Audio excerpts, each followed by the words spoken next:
We have for you today, despite Richard Jefferson being here, because tonight there are, get this, Richard, 11 clinching scenarios in play. So over the course of the next 60 minutes, we're going to fill you in on all 11 of those and so much more. I'm Malika Andrews, joined alongside Chiney Ogwumike, Richard Jefferson, and Zach Lowe. But we're going to start, hi Zach, we're going to start though with some news out of the desert, all right? So let's do it. If you're a Lakers fan, the news I'm about to share with you, it is not going to make you thrilled. LeBron, he is out tonight in a massive game for the Lakers' postseason chances. The team announcing not even an hour ago that he'll be resting to nurse the left ankle sprain that he has. Now, LeBron also sat out Sunday's loss to Denver. LA's season hanging on by a thread as they take on a team with the NBA's best record. So let's go to the desert for more. We're now joined by our ESPN NBA reporter who covers the Lakers, Dave McMenamin. Dave, without LeBron, what's at stake for the Lakers tonight? Well, Malika, this could be it. It could be elimination night for the Lakers. The magic number is 2. Any combination of Laker losses and San Antonio wins down the stretch here means the Lakers are out of play-in tournament contention. The Lakers will have Anthony Davis in the lineup tonight. He vowed to play on that right midfoot sprain down the stretch here, and he gave them a chance against the Nuggets on Sunday. That was only a 1-point game headed into the fourth quarter before Nikola Jokic took over. Frank Vogel claims that his guys are still playing with a pure spirit and a collective mindset of trying to do whatever they can to pull a rabbit out of a hat here. But you're playing the best team in the NBA in the Suns in an arena where you're down 40 last time you played here. Right, and good spirit is all good and well, but it needs to translate to wins, right? As for the Suns, their postseason plans are secure. They have home court advantage throughout the entire playoffs. So what are they playing for tonight? Malika, it could be a really big night for the Suns franchise. They need one win, which on the table tonight against this Lakers team, to set the franchise record for wins in a season, beating Barkley's Suns in 92-93, beating Steve Nash's Suns in 2004-2005. They failed the last 2 chances to do so on the road against Memphis, against Oklahoma City, so they already have that kind of stuck in their craw, wanting to get back up to their standard of Suns basketball. And a Suns source told me this morning that only adding fuel to that motivation are Anthony Davis's comments from about a month ago, where he said, looking back at last year in the first round of the playoffs, that the Suns know it and we know it, that they got away with one by beating an injury-riddled Lakers team when the Lakers were up 2-1 in the first round. So put all that in a pot and stir it around, you could see a Suns team with really a point to prove tonight, because not only did they beat the Lakers last year, they can bury them again this year by winning tonight. Whew, macaroni in a pot. That is going to be an interesting game. Thank you so much, Dave. We'll see you on SportsCenter at 6 o'clock Eastern, 3 o'clock Pacific. All right, I do want to talk about some of those clinching scenarios that Dave mentioned, because those teams, they are battling for play-in tournament in the West. The Pelicans, they can clinch with a win or a Lakers loss, and they face the Kings in Sacramento. And remember, they are 1-2 against them this season. Now the Spurs, they can clinch with a win against the Nuggets and a Lakers loss. But remember, they are playing without DeJounte Murray. And San Antonio is 1-2 against Denver this season. And the Lakers, they face the Suns in Phoenix. We already mentioned it. If they lose and the Spurs beat the Nuggets, game over. Lakers officially eliminated from playing contention. So let's just keep this one really simple. True or false, the Lakers get eliminated tonight. Zach, starting with you. Sometimes hope just brings pain. I think for all of our mental health, yours, mine, LeBron's, everyone in Los Angeles, just pretend that the Lakers are already eliminated, because it's not happening. They have like a 1% chance of getting into the play-in at this point. It's over. Let's just move on, because it's going to take a miracle, and the LeBron not playing, I think, signals what the Lakers and what LeBron believes their chances of pulling off a miracle are. So I'll just say true, because if it ain't tonight, it could be tomorrow or the next day. So I'll just go true. Okay, so I'm going to agree with a lot because the Lakers have been, we said it on air, they are DNR, do not resuscitate. You said it first. I said it, but hey, thank you, no big deal. We got some other stuff we're going to talk about later too, but thank you.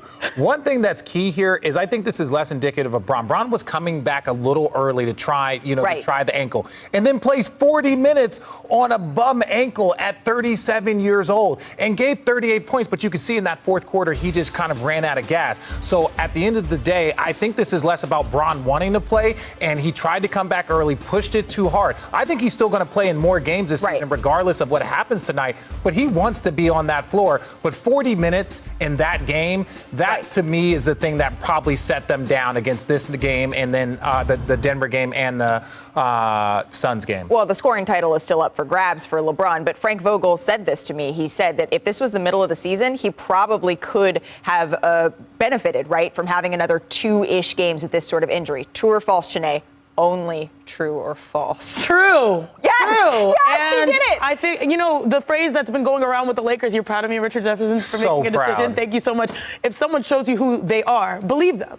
And they've shown us that this team has not been able to put it together, whether it is the lack of health, not having all-stars available on the floor, or the lack of chemistry, or the lack of defense.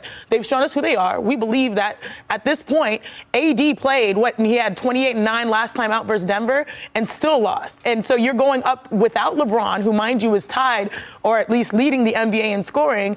And now you're in a situation where Devin Booker could be back. It's a road game, and Devin Booker has averaged 35 and 5 in his last times he's played.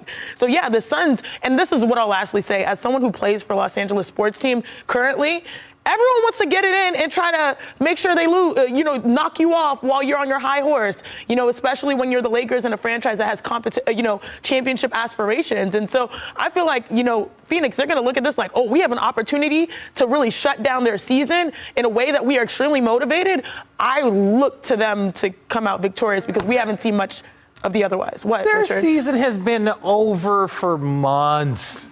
Their season's been over for months. They know it, and this is no disrespect. They just don't have any continuity. It's hard enough to win a championship when everything is moving in your direction. Listen, like Milwaukee Bucks, all these teams that are good, Phoenix Suns. It's still going to be extremely hard. If you have nothing moving in the right direction and injuries and all this other stuff, it is damn near impossible, as the Lakers and other teams are showing us. All right, so since everyone on this panel eliminated the Lakers, let's move on. Thank We're going to move on. Thank God. Thank God. Wasn't it 3% chance yesterday? Right, and now it's, Yeah, all right, the remaining storylines, that's what I want to move on to for the final week of the season, because we're on the final week. Chanae, starting with you, the one storyline you're keeping the closest eye on this week is what? I think it's how players finish, especially when it comes to the MVP race. And it's been so much fun. You can tell, after games, guys are like, what he have? All right, I'm going to try to outdo you. Joel Embiid has a lot to say about his performance, saying that, hey, I feel like people hate me. No one hates you, but the fact is that the competition has risen. And you look at Jokic, we're just seeing his clips. That man is a one-man offensive wrecking ball, taking on the entire NBA and entire defenses on his own. And then, of course, you have Giannis. He just wakes up and just drops 40 and 15 and gets buckets. And so I think this MVP race is going to come down to the final game available, that final impression, and then it will be interesting to see what people vote, because I want to vote. Let me get a vote. Let me get a vote. Then I'll give my take. No, you can't vote if you can't make a decision on TV. I will make a decision when I have a vote, because then I'll have the incentive to tell you. And this is my thing. I want to talk about all of the awards. For the most part, there's only one award currently right now that I think people believe in is the shoe-in, and that is the Sixth Man of the Year. But we got Scotty Barnes and we've got Evan Mobley. Those, to me, Evan Mobley was the Rookie of the Year. Scotty Barnes has come on strong. Now, Evan Mobley got hurt 4 games ago, and the Cavs have dropped 3 out of 4, pushing them out of contention, or they're pushing them into the play-in. So ultimately, that is also still showing the importance of Evan Mobley to everything that the Cavs have done. I think Scotty Barnes, I think Evan Mobley, these guys are by far the two. I know they can't go Jason Kidd. Cade's had a great second half. Yeah, we're not talking about a team that's 5. No, because the difference for a rookie, and I was a rookie that was very fortunate to be on a playoff team, the expectations and the pressure is far different. That being said, we can't get a Jason Kidd, Grant Hill, we're 2 Rookie of the Years. I'm still going to lean towards Evan Mobley, but this last week is going to be big for Scotty Barnes. Didn't you tell Scotty yesterday that he was your guy? Yeah. I never said those words. I said, if I had a vote, Scotty. And that's why if I had a vote, I never said his name. Sorry, Love you, Scotty, though. All right, Zach, what's your biggest storyline?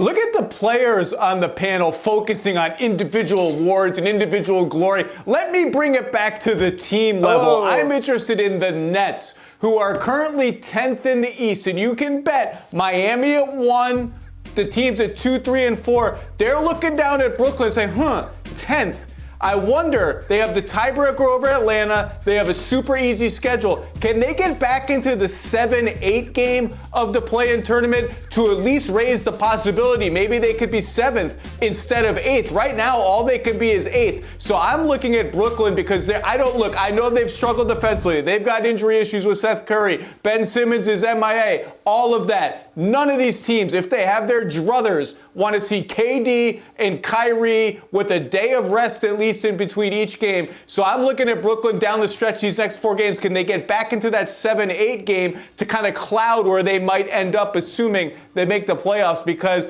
no matter what you think of them, with those 2 guys, they are dangerous, and nobody is excited about playing them. All right, if you're taking the bottom of the East, then my storyline that I'm watching for the remainder of this regular season is going to be the top of the East, because the top 4 seeds, they are separated by just 2.5 games. So Miami's still the number 1 seed. Then you got the Celtics, the Bucks, and the 76ers. The Bucks and the 76ers, they have the exact same record, but the Bucks have the tiebreakers. If somehow the Bucks fall to 4, that means in the second round, they'd be facing the Miami Heat. What is happening here? What is going to be shaking out? Are we going to see the 76ers make it through to the end just based on their path? Like, this is wild to me. I am curious how that seeding shakes out. Marcus Smart said it yesterday. He says he feels like it's his refrigerator. He goes, he checks, everything's still the same. He doesn't want any snack. He closes it, he goes, he checks. Oh, a new snack has appeared. Like, that's how he is thinking about this. He's checking this all the time. All right, still ahead though. I cannot. I'm not. It doesn't hit a 3. That was it. It was Nets versus Giannis. It hit a big 3. Middleton was kicked out, and Giannis was like, I got it. Bro, the three-pointer.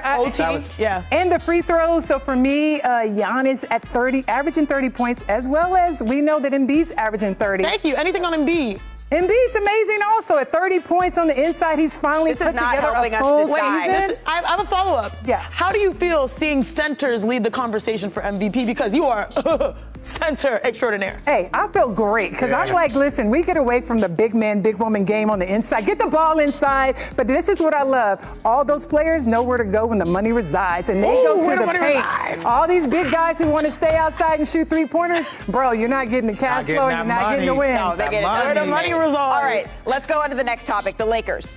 Biggest disappointment in the NBA? Chop it or drop it. Not to you, Richard. Listen, don't be disrespectful with my Lakers. Yeah. We win championships, city of Inglewood, so we're going to go ahead and drop that. All right. And let it ride. All right, dropping that and letting it ride. All right, the Nets are the 10th seed in the East, but they have the second shortest odds to win the conference. KD can lead the Nets to the finals. Chop it or drop it. Let's chop it up because you got my boy Kyrie back out there. They're going to get their chemistry together. But listen, KD is a baller. That dude, his jumpers from all over the court, he's a scorer, and nobody wants to see them. Trust me, nobody wants to see them. I don't care what seed they're in. No, Janae, no one's sitting there going, oh, yeah, you know what? I'm really looking forward to playing the Nets. No one wants to play them. They're like the biggest, sleeper, I guess you can say. But how can you sleep on Kevin Durant? Yeah. In the 8th position? What? No one wants to play the Nets. No, absolutely no one wants to play the Nets.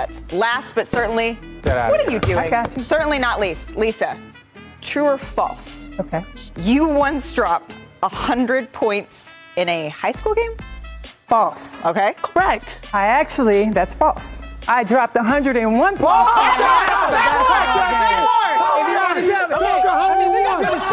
got to get it right. It was 101 points. And 1. So Wilt's the only pro to do it 60 years ago. We're never going to see someone drop 100 again. Waller. All right. I don't know. Shout out, Inglewood. All right. Always repping. Chopping it or dropping it. What do you think? Shout out Like Dorsey. it? Yeah, let's chop it Shout up. out Cypress. 100 points. That's going to be tough to do. But what players do you guys think that could actually score 100 points in a game in the NBA? It would take a team. It's also about the team that you're playing. I mean, I would say Devin Booker because he had 70. I'm surprised that KD just got his career high. Wasn't it like 55? Right. That was his so career Where? high. Okay, how about Steph Curry or Klay Thompson? If Coach Steve Kerr lets them live, a lot of times he lets them sit. He lets them sit when they're hot. Let them play. They have But I the don't know. ability. 100 is a Oh, lot. I got you. That's just for 100 you is and the a GOAT. lot. That's just for That's you a and the lot. GOAT. You got, like, He said, excuse Kobe's me, the reason why. Like, it was 81. 101 It takes a points. different mindset to get to Facts. that. Yeah, it takes a different mindset. Facts. Lisa Leslie, thank you so much for joining us Thanks here for on having me, NBA. y'all. Here we Hey. go. On air. Oh, no, I won't. No, I won't. Boom, let's load up. Western Conference play-in earlier in the show. So now let's take a look at the East. The teams, they're virtually set with Cleveland in 7th, Atlanta in 8th, followed by Charlotte and Brooklyn. So the Nets, they have 4 games remaining. You can see them here, okay? They host Houston tonight and then the Knicks tomorrow on ESPN before finishing the season with road games in both Cleveland and Indiana. So after starting the season with the best odds to win the title, it's possible that Brooklyn will need to win back-to-back games in the play-in to even get into the playoffs at all. So here's Kyrie Irving earlier today on if the Nets' expectations have changed due to their seeding.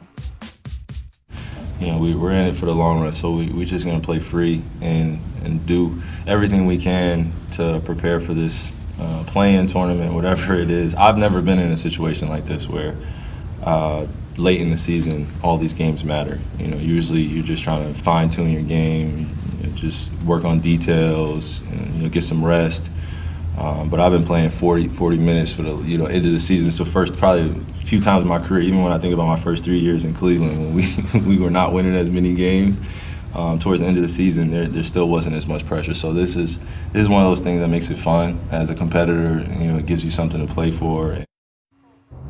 All right, so Kyrie and the Nets, they can't clinch anything tonight, but there are some clinching scenarios for some of the East play-in teams. So the Cavs, they're locked into a play-in game with a loss to the Magic and a Raptors win against the Hawks. If Toronto wins that game, the Hawks are locked into a play-in game. So a whole lot shaken out here, a lot to get to with these teams in the East in the play-in, but we're going to start with Brooklyn. And we're talking about this on our planning meeting earlier today, so I quickly just want to go through these scenarios a little bit. Assuming the Nets get through the play-in, how would they fare in a 7-game series versus the East top team? So I just want to go one by one here. So I'm going to start Nets versus Heat.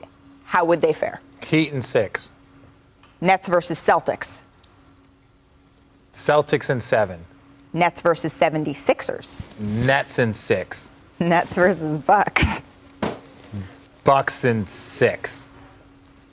Bucks in 6? So you've got the Nets in one outcome versus the 76ers. Yes, congratulations. Okay, but can you expand on why? Well, I look at all of these teams. When I look at the balance of these teams, I think the 76ers have the most kind of questions of those 3 teams. Now, when I look at Boston, I think it would be very, very close. Not having Williams to possibly start the postseason would be very difficult. The Bucks, they're a monster. They're an absolute. That's why I was surprised you said it's 6 games. Well, because I respect Kevin Durant and I respect Kyrie, but the rest of their squad, and this is no disrespect to the rest of the squad, they're not as evenly balanced as some of these other teams. And they haven't been pushing it. They're still working on chemistry issues. They got $30 million that just in Ben Simmons that have just decided he's not going to play in the play-in. Yeah. So at that time, you're like, there's a lot missing from their team. And so they're not getting swept. They're too great. They're too good. Most of these games, I think, are 6 and 7, which could go either way, but they would not be favored in any of these unless you're talking about Vegas trying to get money from people. Okay, so that's the Nets situation. Let's go on to the Hawks because they've won 5 straight.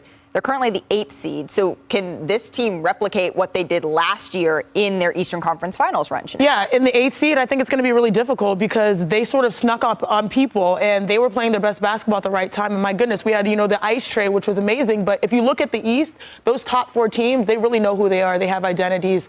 I look at the Bucks and, they have no questions. They just are rinse and repeat with how they're playing. You look at the Heat, I think they're number 1 in points off of the bench. Half of them come from Tyler Hero, but that does help in the postseason. Also, they're a top 5 defensive team. And then Celtics, they've had the best defense in the NBA so far this season based on how they've turned things around. What a video. So far, ever since it's been January 1, 2022. So you look at the top, it's going to be so much harder for any team to sort of insert themselves, especially in a year where teams got better. All right, so that leaves 2 teams that we haven't talked about in the play-in, Zach. And since you're Mr. Deep Cut, who should we talk about and why? Well, first of all, nobody uses the phrase no disrespect as liberally and effectively as Richard Jefferson. No disrespect intended. Second of all, look, you give me the deep cut teams. Charlotte is a show. Mm-hmm. Like, they can score against anybody. With Gordon Hayward healthy, they can put out 5 wing lineups where they can switch everything. I just don't have any faith that they're going to be able to defend or rebound well enough to beat any of these teams and really push them that hard in a 7-game series.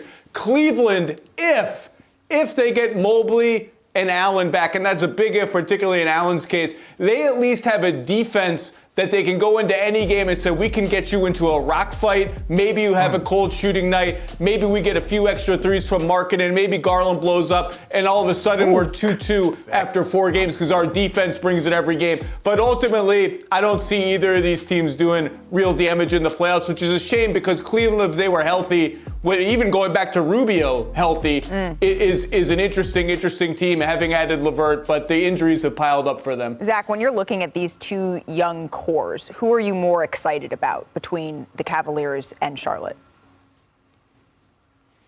No disrespect to the Hornets, but I'd have to go with the Cavs because Darius Garland is already an all-star. Jared Allen just made the all-star team, and Evan Mobley may end up being the best player of all 3 of them. I think I would actually bet on him being the best player in all 3 of them. He's a superstar in waiting. He's the most important foundational piece. So I'd go with Cleveland. Really exciting stuff going on in Cleveland.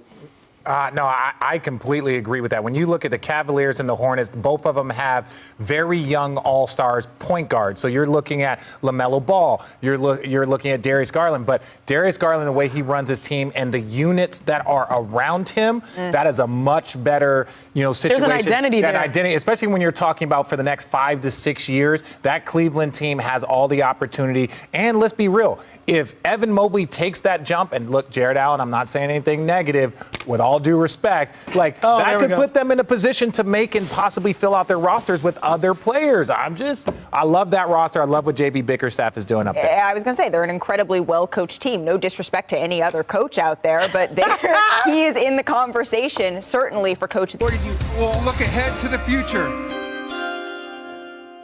The NBA draft is going to take place on June 23rd at Barclays Center in Brooklyn, and our next guest may be looking to have his name called that night. We are joined now by one of the best point guards in college basketball, Tennessee freshman Kennedy Chandler. Kennedy, thank you so much for joining us on NBA Today, and you were named second-team All-SEC and to the all-freshman team after averaging nearly 14 points, 5 assists, and more than 2 steals per game. But I understand you have some news you'd like to share with us today?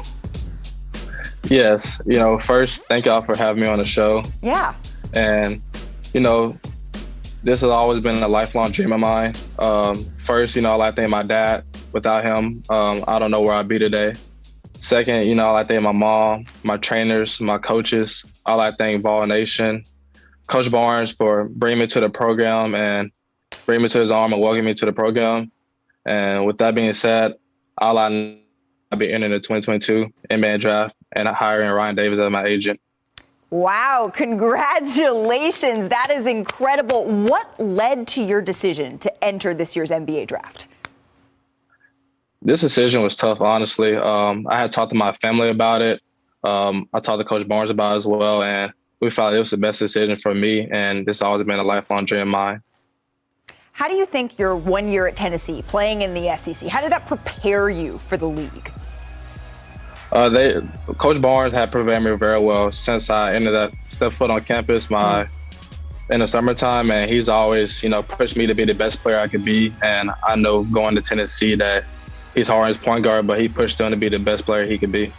You have close relationships, I know, with Ja Morant, Trae Young. What have you learned from them, and how have they impacted your game? I got a very close relationship with Ja and Trae. One thing I could do is ask them any question I have with any part of the basketball game, and I know they'll help me along the way. And knowing that they're right there, that I'm close to my dream, I know they'll help me along with that as well. Absolutely, and they're 2 young stars in this league who you can certainly learn a lot from. Kennedy, congratulations declaring for the NBA draft. Thank you so much for joining us here on NBA Today. We will see you at the draft. Thank you for having me. Of course. You guys together playing at your full potential, how dangerous are you? Very dangerous. Definitely scary. To win it! Everybody is just resilient. DeRozan for the win. Got it again! To DeMar DeRozan. I love you. The Bulls, they were one of the best teams in the NBA prior to the All-Star break. In fact, they led the league in field goal percentage and had the fourth best offense. But it's been a rough go since the break. They're just 7-12, and their offense, it has plummeted to 26th in the NBA.